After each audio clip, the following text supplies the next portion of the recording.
அனைவருக்கும் வணக்கம், வந்தனம், நமஸ்தே, நமஸ்கார், சலாம் அலைக்கும் அண்ட் கிரீட்டிங்ஸ் டு ஆல். கணக்குள்ள போகிறதுக்கு முன்னாடி உங்களுக்கான கேள்வி இதோ. நற்றிணை எந்த வகை நூல்களுள் ஒன்று? இதற்குண்டான விடை கணக்கினுடைய முடிவில் சொல்கிறேன். வாங்க கணக்குள்ள போகலாம். நம்ம பார்க்க போகிறது LCM. 14a square 12ab square 7c square b. LCM காண்க. முதல்ல இந்த நம்பர்களுக்கெல்லாம் எல்சிஎம் எடுக்கலாம். 14, 12, 7க்கு எல்சிஎம் எடுக்கலாம். எப்பவுமே சின்ன நம்பர்லேருந்து போகும். எப்பவுமே எல்சிஎம் 3 நம்பருக்கும் பொதுவான வாய்ப்பாடு இருக்கான்னு பாருங்க. இல்லை, குறைஞ்சது 2 நம்பருக்கு பொதுவான வாய்ப்பாடு இருக்கான்னு பாருங்க. ஓகே, எந்த வாய்ப்பாடு? 2வது வாய்ப்பாடும் வரும், 7வது வாய்ப்பாடும் வரும். நம்ம சிறிய நம்பர் எடுத்துக்கலாம், ஈஸியாக இருக்கும்.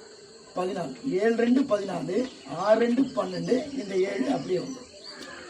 இப்போ 3 நம்பருக்கு பொதுவான வாய்ப்பாடு இருக்கா? இல்லை. 2 நம்பருக்கு இருக்கு. எது? 7வது வாய்ப்பாடு. 1 7 7, இந்த 6 அப்படியே வந்துடும். 1 7 7.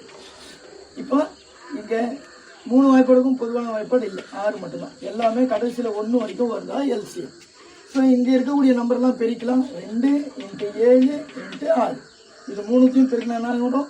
2 7 14, 14 84.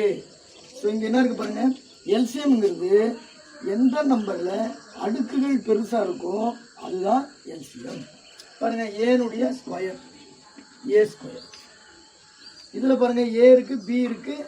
ஸோ பியினுடைய அடுக்கு தான் அதிகமாக இருக்கு, அப்போ பி ஸ்கொயர். இங்கே பாருங்க, c square. So therefore answer is 84 a square b square c square.